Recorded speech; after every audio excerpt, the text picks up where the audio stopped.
The meeting hall of the Galactic Senate was silent as the order was read, and every delegate looked toward the small blue planet that had once been called Earth, and now stood as a full member of the Council, but never trusted by anyone around it because humans were known for their stubborn nature and strange courage that no other species could understand. The voice of the speaker echoed through the hall as he announced the new decree that every human warship, every cannon, and every orbital weapon must be dismantled within 1 solar year, and that no planet under human control was allowed to keep military strength equal to any other race. The alien senators spoke of peace, but their eyes showed fear because they all remembered the Orion War when human ships had appeared out of nowhere and turned the tide against an enemy that had slaughtered dozens of civilizations. The Senate had called humans allies, but now they called them dangerous and unpredictable. Away in orbit above Earth, the message reached the Central Command, where Commander Laura Bennett stood in the council room watching the hologram of the decree glowing in front of her, and she could feel the tension in the room as the leaders of Earth sat in silence. The President, Nathan Cole, kept his calm face, but his hand was tight around the table, and General Marcus Holt, the veteran of the Orion War, leaned forward with his sharp eyes locked on the screen as if it was a personal insult. He finally broke the silence and said, "They want us weak, so that we cannot defend ourselves when they decide to control us." And his voice was heavy with the weight of old battles and bitter experience. Laura nodded slowly because deep inside she knew he was right, and that the Senate feared what humans could become if left alone to grow. For years after the Orion War, humanity had built cities across the moons and colonies beyond Mars and had shared technology and trade with hundreds of alien races, but no matter how much goodwill they showed, the others still whispered behind their backs that humans were too ambitious, too emotional, and too fast at learning things that took centuries for others to master. The decree was not about peace, it was about fear and control. President Cole read the lines again and then looked at his advisors and said, "If we obey, we become servants, and if we resist, we become outlaws, and both choices lead to the same place unless we find a third way." Outside the window, the curve of the Earth shone under the sunlight, and thousands of satellites drifted in the black sky carrying the lifeblood of human civilization, and every one of them could become a weapon if needed, and that fact was what made the Senate tremble. Laura remembered her days as a pilot during the war when Earth had almost fallen, and how the people of every nation had united not for power but for survival, and that unity had never left them. She spoke quietly and said, "Maybe it is time to remind them who we are, not through words but through patience and preparation." The President gave a slow nod and ordered the Council to review all defense systems and begin compliance reports for the Senate while secretly instructing the defense network to go dark. Days passed and fleets of alien inspectors arrived in the solar system to begin checking human installations. They came in sleek ships covered in glowing blue lights, and their banners carried the symbol of the Senate that now claimed to represent peace across the stars. The inspectors walked through shipyards in orbit around Mars, through the defense stations above Earth, and through factories hidden under the icy crust of Europa. They smiled politely, but their scanners reached deep into every system and copied every code. The human engineers obeyed every command with calm faces while secretly saving every bit of data the inspectors sent back to their masters. On Earth, the people were angry and confused because they had been told they were equal members of the Senate, but now they were treated like children who could not be trusted with sharp tools. Protests broke out across cities and colonies, and some groups demanded to leave the Senate completely, while others begged for calm, fearing another war. President Cole appeared on the global broadcast and said humanity must stay strong and patient, because sometimes silence can speak louder than shouting. His words spread through every colony, and slowly the unrest settled into a quiet determination. Night in his office, the President met with General Holt and Commander Bennett and a few other trusted officers. The lights were dim and the walls were shielded against any external sensors. Cole looked at them and said, "The Senate does not understand us. They think they can disarm our bodies, but they cannot disarm our minds." He opened a hidden file on his terminal and showed them a map of the outer solar system. Beyond Neptune and Pluto, several massive structures floated in deep shadow, and each one was a shipyard built under the cover of mining operations. They were part of a secret plan known only to a handful of people. Holt smiled for the first time that night and said, "So we never stopped building." Cole answered softly, "We never stopped preparing." Commander Bennett was placed in charge of Operation Iron Dawn, which was to secure and expand the hidden fleets without letting the Senate detect any trace. She knew the risk was enormous because if they were discovered, it would mean immediate war. But she also knew humanity could not afford to be weak. She spent long nights reviewing ship designs and crew training schedules while sending false reports to the Senate, inspectors showing progress in dismantling weapons that in truth had been moved and rebuilt elsewhere. Meanwhile, the Senate continued its meetings, discussing how to integrate humanity into its system of control. Many alien senators spoke with fear and hatred, saying humans were too dangerous to trust and that they should be restricted to their home system forever. A few others argued that humanity had earned its place through courage, but their voices were drowned in politics. The decree was final and enforcement fleets were already being prepared to make sure Earth complied. On Mars, the workers in the shipyards watched as inspection teams left and then quietly reopened the hidden production lines. Underneath the surface of Titan, engineers worked in silence to perfect the new type of drive engine that could take ships far beyond the reach of the Senate's scanners. Deep under the ice of Antarctica, scientists developed new defense systems that used magnetic storms and energy fields that no alien race could yet understand.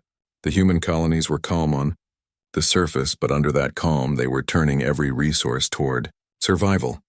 Laura Bennett often stood at the observation deck of her station watching the stars and thinking about the strange path humanity had taken, from fragile creatures bound to a single planet, to a force that could frighten the oldest empires of the galaxy. She felt both pride and sorrow because she knew that peace was always just one heartbeat away from war. She whispered to herself that they had given humans a year to disarm, but a year was more than enough time for humans to do something incredible. The year began to pass quickly. Reports were sent to the Senate showing progress and compliance, while the secret projects advanced faster than anyone had hoped. Every human worker understood without being told that this was not just about weapons, it was about survival and freedom. The Senate might hold power now, but the day would come when Earth would answer, and that answer would echo through every star system. As the deadline drew closer, the inspectors began to notice small irregularities. But by then it was too late because the hidden fleets were complete and the weapons were ready. The aliens returned to their homeworlds with reports that Earth was mostly compliant, though still proud and stubborn. In the quiet halls of the command center, President Cole read the final report and turned to Laura and said, "Let them believe what they want." Outside, the planet glowed blue and peaceful, but beneath that calm, the heart of humanity was awake and burning bright. The Senate thought they had disarmed mankind, but they had only given it time to remember what it truly was, and in that silence, before the storm, every man and woman of Earth knew that when the time came, their answer would be terrifying indeed. Weeks passed after the decree, and the galaxy watched in silence while Earth seemed to obey the orders of the Senate, and the alien inspectors continued to visit every shipyard and factory that belonged to humans, and they wrote long reports filled with numbers and data, and sent them back to their masters believing that everything was under control. In truth, nothing was under control because humanity had learned to smile while hiding its real face. Commander Laura Bennett kept traveling between Mars and the Moon, pretending to supervise dismantling operations, but secretly, she used those trips to meet engineers who worked on hidden fleets beyond Neptune, and each time she left a new set of instructions that no one outside her circle knew about. She had become the quiet hand that guided a storm waiting to be born. President Nathan Cole held many secret meetings under the mountains of Colorado, where the air was thick and cold, and every word was protected by deep rock and jamming fields that not even the strongest scanners could penetrate. He would sit in front of a large table surrounded by generals, scientists, and diplomats, and they would discuss how to keep the illusion of obedience while preparing for what everyone knew was coming. Cole was calm and thoughtful, and his voice always carried a strange sadness as he spoke about how the Senate had forgotten that humans had once fought extinction more than once, and that they had built peace not from safety, but from fear and courage. He told them that when the Senate demanded they disarm, they were not asking for peace, they were asking for control. General Marcus Holt was responsible for the military side of the plan, and he had gathered the best tactical minds from every colony. Together they designed new systems that would remain invisible until activated, and they found ways to hide massive power readings inside mining operations or communication relays.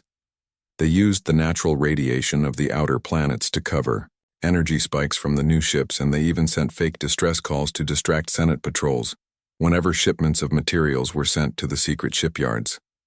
Holt worked tirelessly, and though his hair had turned white, his eyes were sharp with purpose. He often said that humans did not want to rule the stars, but they would never again kneel before anyone. In the city of New Boston on Mars, the people tried to live normal lives, but everyone knew that something was changing. The alien inspectors walked through the streets in their shining armor, and the humans smiled at them and offered food and drinks, but behind closed doors, they shared news whispered from colony to colony about ships being built in the shadows and weapons being tested under the ice. Children heard stories about old heroes from the Orion War, and they grew up with quiet pride in their hearts.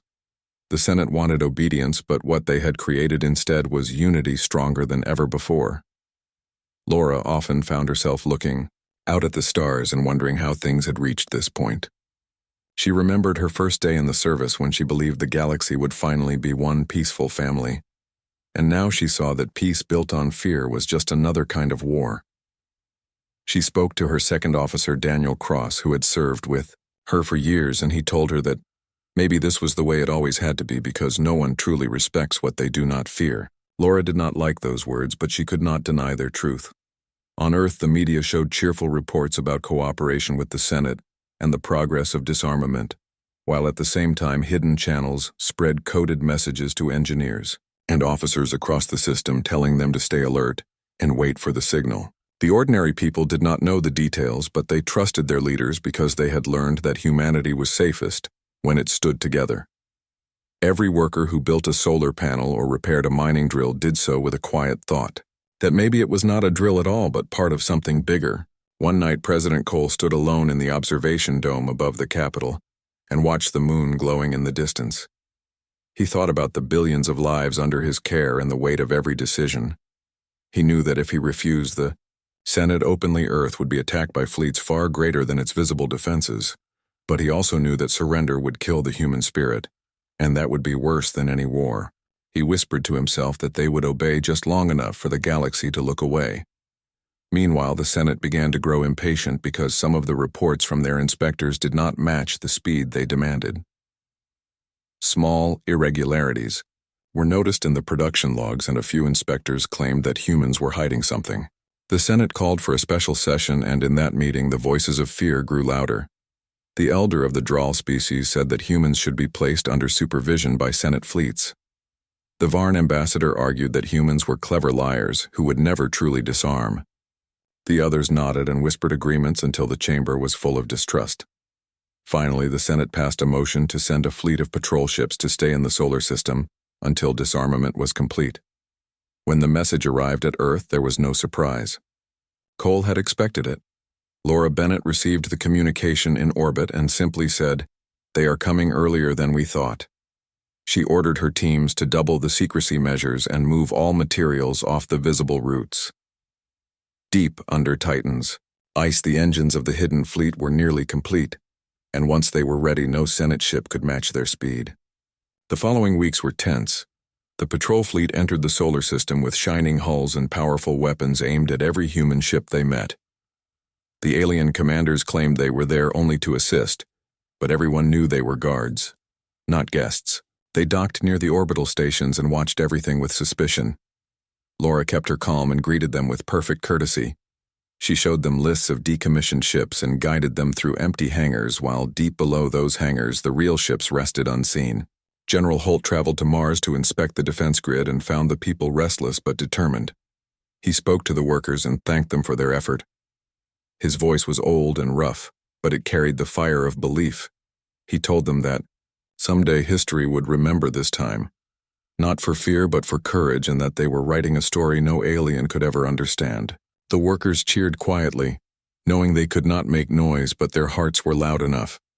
Every night, Laura dreamed of stars burning and worlds falling, because part of her feared that this game of deception would fail.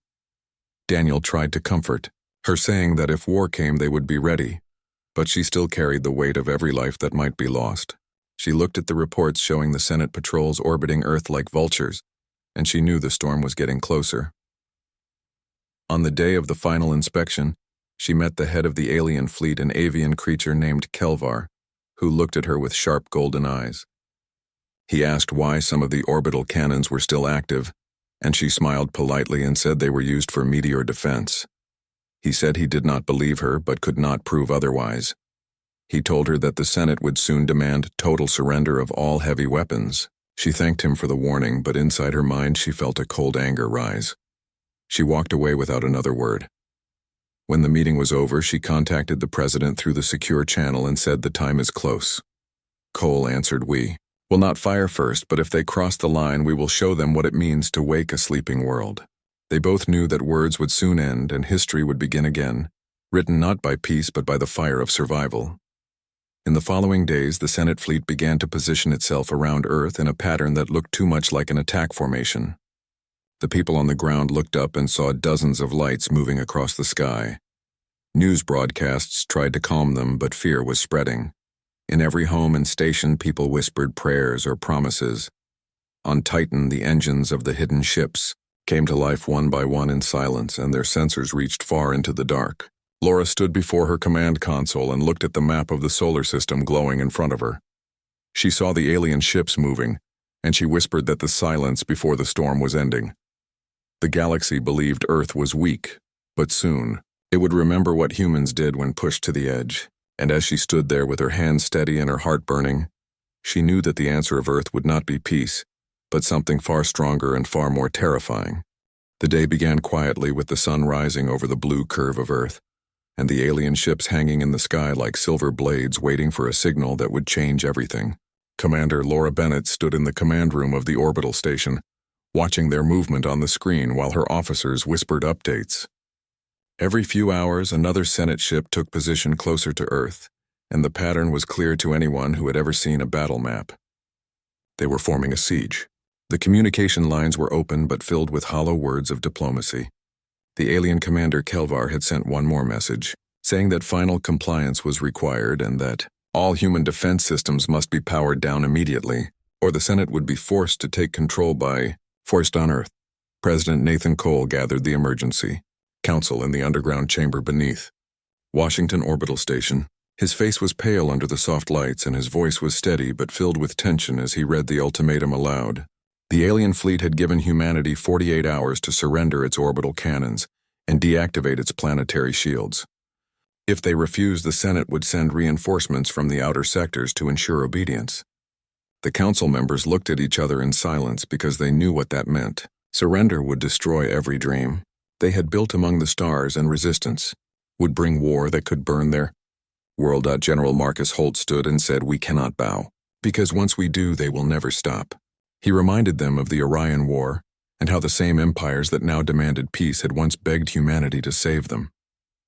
He spoke slowly with the weight of experience and said that if the galaxy wanted to test Earth again, it would find that humans had not forgotten how to fight.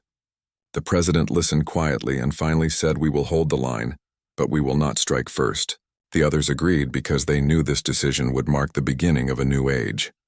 Laura Bennett received the coded signal from the council confirming activation of the defense grid. She walked through the corridors of the station giving calm orders to her crew. Power conduits glowed faintly as dormant systems came alive, and old weapons that had been hidden in silence began to hum again. The officers around her moved with quiet discipline because every one of them knew that this was not just about victory, but about survival and dignity. Daniel Cross stood beside her and whispered that it was strange how the galaxy always mistook humanity's patience for weakness. Laura smiled without humor and said they will learn the truth soon enough. Above the moon, the alien fleet adjusted its orbit. Their formation stretched from the dark side of the planet to the edge of Earth's magnetosphere, and their cannons pointed downward like a wall of light waiting to fall. The alien commander Kelvar sent his final message to Earth, demanding that they surrender their military command to Senate authority. The message ended with the words, "Failure to comply will result in planetary quarantine and forced disarmament." When the transmission reached the control room, President Cole stared at it for a long time and then simply said, "Send them our answer." Laura transmitted the reply herself. It was short and calm. The message said humanity values peace, but will never surrender its right to defend itself. There was silence on every channel after that. The alien fleet did not respond for several hours, and the people of Earth held their breath watching the skies through their windows. Children asked their parents if the stars were falling, and the parents told them to stay brave. When night came, the alien ships began to move. Energy readings spiked across the solar system. The first blast struck one of Earth's orbital cannons, turning it into a cloud of debris. The war had begun. Laura's voice was steady as she gave the order to activate Iron Dawn. Across the hidden bases from the moon to the edge of Neptune, thousands of human ships powered up at once. Their engines burned bright in the darkness, and the alien sensors exploded with false readings because the humans had hidden their fleets behind layers of electromagnetic storms and decoy signals. The first human counterstrike came from the far side of the moon, where stealth railguns fired slugs at near light speed. The projectiles ripped through 2 alien dreadnoughts before the rest of the fleet even realized they were under attack. Alarms filled the void as the aliens tried to regroup, but their systems were jammed by coded waves released from hidden satellites around Earth. In less than 10 minutes, the sky turned into chaos. President Cole watched the battle unfold through live feeds. His hands trembled slightly, but his eyes were sharp. He said, "They wanted to see our weakness, now they will see our will." On Mars, the colonies watched the flashes of light in the night sky and knew that history was being written above them.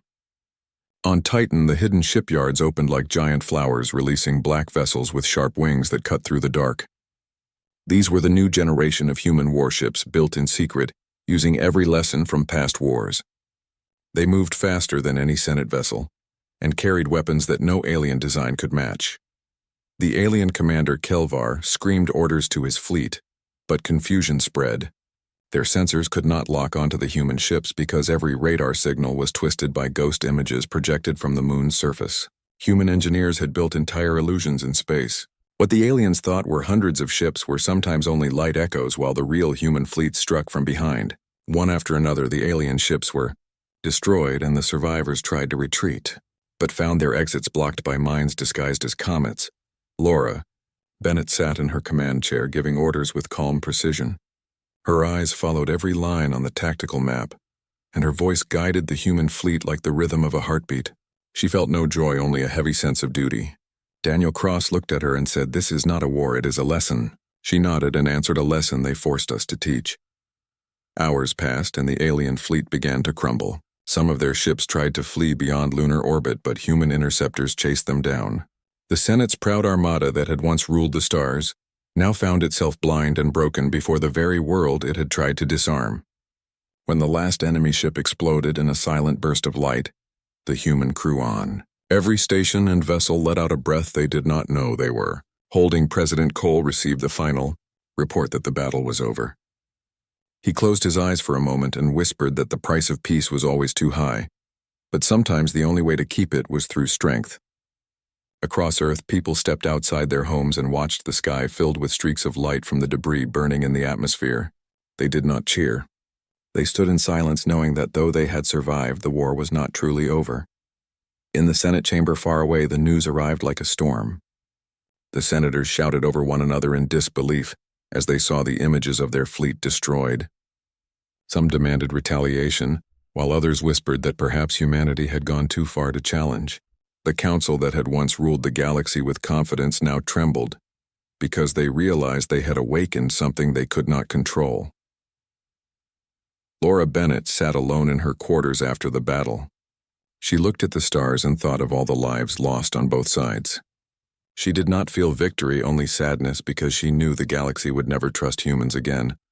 But she also knew it would never dare to threaten them either. She whispered quietly to herself that maybe peace built on fear was not peace, but at least it was survival. President Cole gave a final address broadcast to every colony and every ship. His voice was steady as he said, "Humanity did not start this war, but it will finish it with dignity. We will not conquer, we will defend, and we will remember that the cost of freedom is eternal vigilance." The people listened and felt pride and sorrow together. They knew that they had changed the balance of the galaxy forever. As the fires of battle faded into the quiet of space, the planet Earth turned slowly under the light of its star, and the scars of war glowed faintly on its shields. In the deep silence of space, the message was clear to every world that watched. The Senate had tried to disarm humanity, but in doing so it had shown them their own strength.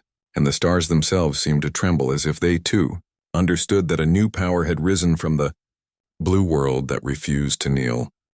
The news of Earth's attack spread across the galaxy faster than any communication network could handle, and every world watched in stunned silence as reports described the destruction of the Senate fleet and the precision of human strikes.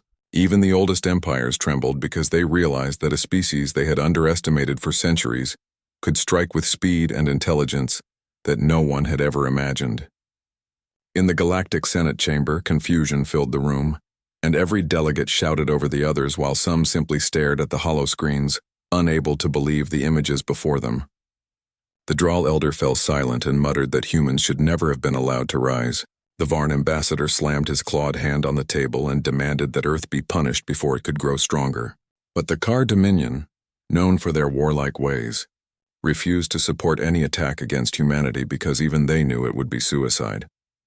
On Earth, President Nathan Cole and Commander Laura Bennett watched the situation unfold with measured calm.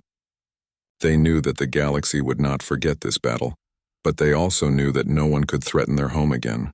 The hidden fleets were safe beyond Neptune, and the remaining orbital defenses had been activated to shield every major city and colony. Cole turned to Laura and said that they had sent a message that no one would misinterpret. Laura nodded and answered that humanity only fought when forced, but now everyone would know not to force them. The Senate tried to communicate with Earth again, but every message was met with silence because the humans were not angry. They were patient and waiting. The president spoke to his council and said, "We will not strike further because this is not about revenge, but respect, and that one simple demonstration has made the galaxy understand that the right to defend oneself is not negotiable." General Marcus Holt added that some may still test them and that every fleet must remain ready because not all races think quickly or wisely, and some will mistake our patience for weakness. In the colony's people celebrated quietly by watching the skies where the debris from the destroyed Senate ships burned slowly in the atmosphere. Children asked questions about the battle and parents told stories of human courage and strategy. Engineers who had worked on the hidden fleet gathered in secret rooms to check every system and make sure no damage had gone unnoticed. Even scientists who had designed weapons never meant to be used against living creatures now realized that their creations had saved the world. Laura walked through the orbital station, inspecting every crew member and every system. She saw the pride in their eyes and the quiet knowledge that they had done something no one else could have imagined. Daniel Cross joined her and said that the galaxy will never look at humans the same again, and she replied that it will remember them, but perhaps it will fear them too. She looked out at the blue planet below and felt the weight of responsibility for every life and every future action. Meanwhile, the Senate held emergency sessions in every capital across the galaxy. Messages poured in from patrols that had escaped the attack. Reports spoke of human strategy that seemed almost impossible. The Senate realized that they had underestimated a species that had grown stronger with every challenge. Plans to send more fleets were postponed because some of the elder senators feared the loss of more ships, and the younger races were uncertain if they wanted to risk their own lives against Earth. Back on Earth, the president addressed every colony and orbital station in a broadcast that reached billions. His voice was calm but firm, and he said humanity never sought war, but we never surrender our right to defend ourselves, and that message echoed across the stars as both warning and lesson. He reminded everyone that the Senate had demanded disarmament, but humans had chosen survival and dignity over fear, and that history would remember this day. Laura held a meeting with General Holt and the engineers to review the results of the engagement. Every weapon system had performed perfectly, and the hidden fleets were ready to respond instantly if necessary. Holt said that some alien races may try to sneak attacks in the future, but with the systems in place, no fleet will surprise them again. Laura agreed and said that vigilance is the price of freedom and they must never forget it. Across the galaxy, the races began to reassess their strategies. Merchants and diplomats whispered among themselves that Earth had changed the rules forever, and that no species could now ignore the humans. Even worlds that had once feared humans as simple aggressors now respected them for their intelligence and patience, as well as their ability to act decisively. Political alliances shifted, and the Senate could feel its influence weaken, because the story of humanity's power spread faster than any edict. On the orbital station, Laura stood at the observation deck watching the debris field slowly dissipate. She thought about how strange it was that humans had always wanted peace but had been forced into war by fear and distrust. She remembered her first missions when she had flown without purpose, and now she realized that every lesson learned and every risk taken had led to this moment. Daniel Cross joined her silently and said the stars themselves seemed to bow before Earth now. Laura looked at him and said perhaps they bow not out of respect, but because they finally understand that we will not kneel. In the hidden bases, the engineers continued their work to maintain the fleets and prepare for any new challenge. Every crew member understood that the galaxy was watching, and that mistakes could no longer be forgiven. Yet even in the midst of readiness, there was pride and hope because humans had shown that even the oldest powers could be challenged without surrendering values or spirit. President Cole met with diplomats who had escaped the battle to begin negotiations from a position of strength. He told them that humans did not seek conquest but would defend themselves, and that the lesson must be remembered by every world in the council. Some ambassadors spoke softly of fear and shame, while others tried to argue that perhaps humanity had acted too harshly. But Cole simply said that survival is not harsh, it is necessary. Laura went through every system one last time before returning to the command deck to observe the galaxy in quiet contemplation. She thought about the balance of power and the cost of vigilance and whispered that this was only the beginning, because some species will not accept that humans cannot be controlled. Daniel leaned against the railing and said that we have sent a message that no one will forget, and she replied that some will try to forget it, but it will always be true. The Senate reconvened and the debate was fierce. Many delegates spoke of fear and danger, and argued for stricter laws and more fleets, but even the most warlike worlds began to hesitate. The name of Earth now carried weight, and the history of their last battle would follow them everywhere. No one wanted to be the next to test a sleeping species that had already shown the galaxy how powerful it could be. On Earth, the people resumed their lives with quiet satisfaction. Children played under the sunlight and farmers worked the fields and miners repaired their drills, and all of them understood without speaking that the planet had survived a test that had shaken the stars. Laura walked among them on Mars during inspection tours and smiled at the pride in their eyes and said that courage is not measured in weapons alone but in the will to stand together. At night, the planet turned slowly under the silver light of the moon, and the stars shone above, with a faint glimmer of what had once been fear now replaced by respect. The human fleets remained hidden but ready, and every orbital station kept its sensors active. President Cole stood before a window in his office and looked out at the stars and said that Earth has answered and the galaxy now knows the truth, and that message would echo for generations. Laura watched the horizon and whispered that humans only wanted peace, but they will never again be powerless. Daniel replied that sometimes peace must be guarded by fire, and she agreed.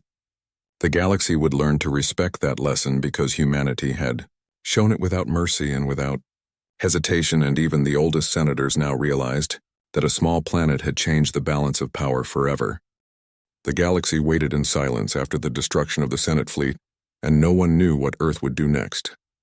Commander Laura Bennett stood on the observation deck of the orbital station, watching the blue planet turn slowly under the sunlight, and thought about the quiet strength that had grown across centuries.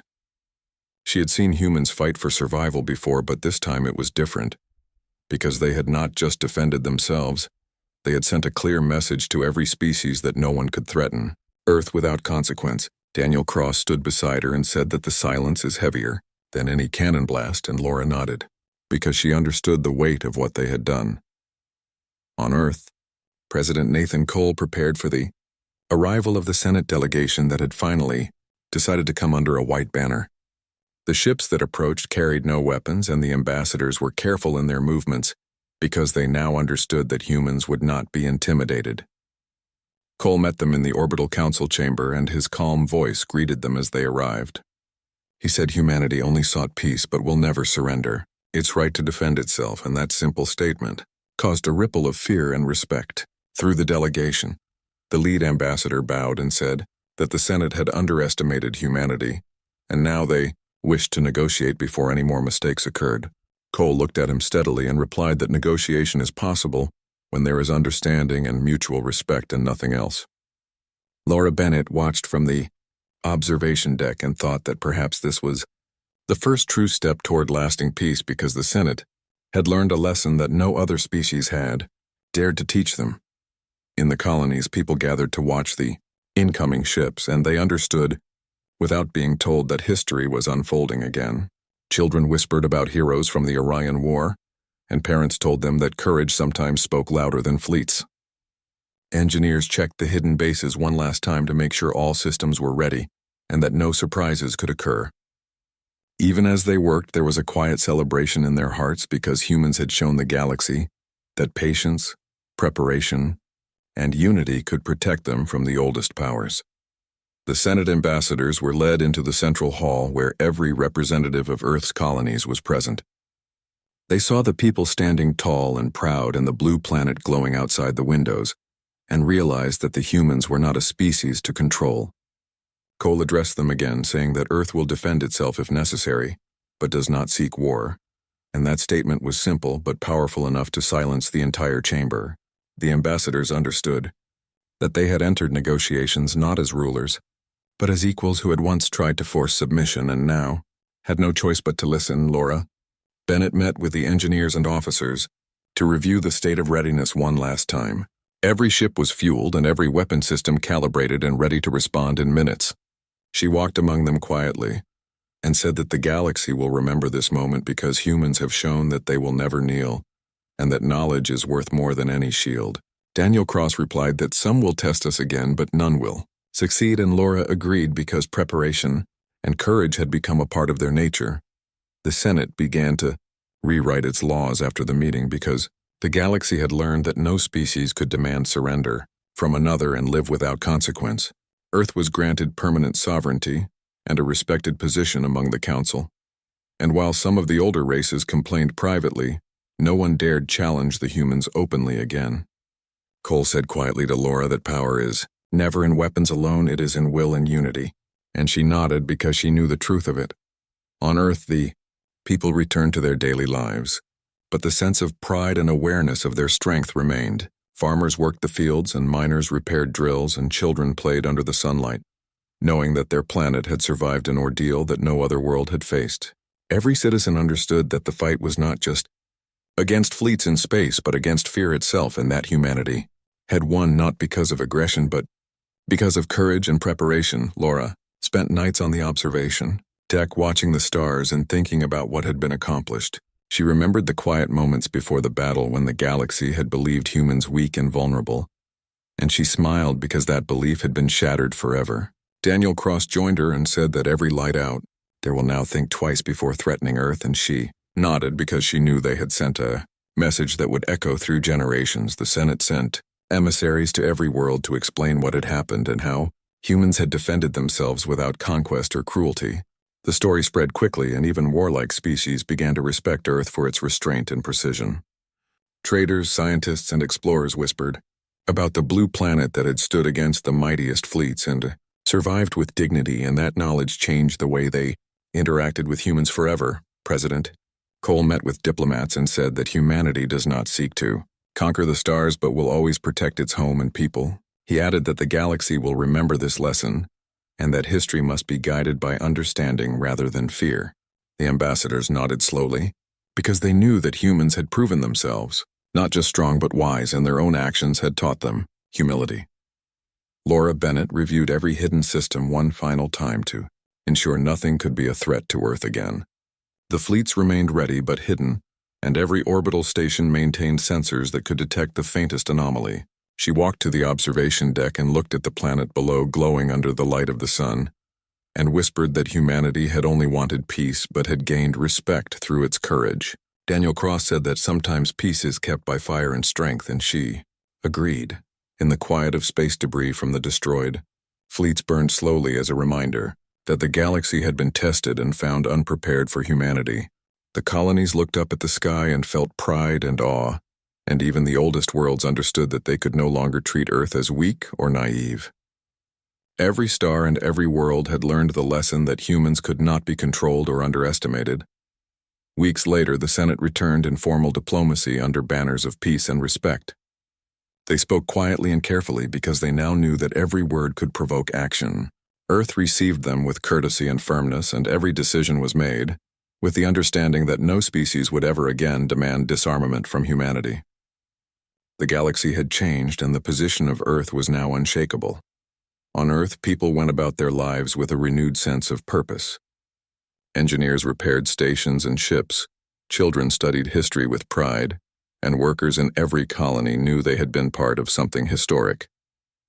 Laura Bennett watched the sunrise over Mars and thought that the fight had never been about hatred but about survival and dignity, and she whispered that they had proven both.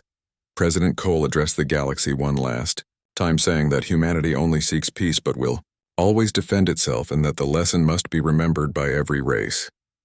The message echoed through every system and every colony, and even the most distant worlds understood the meaning.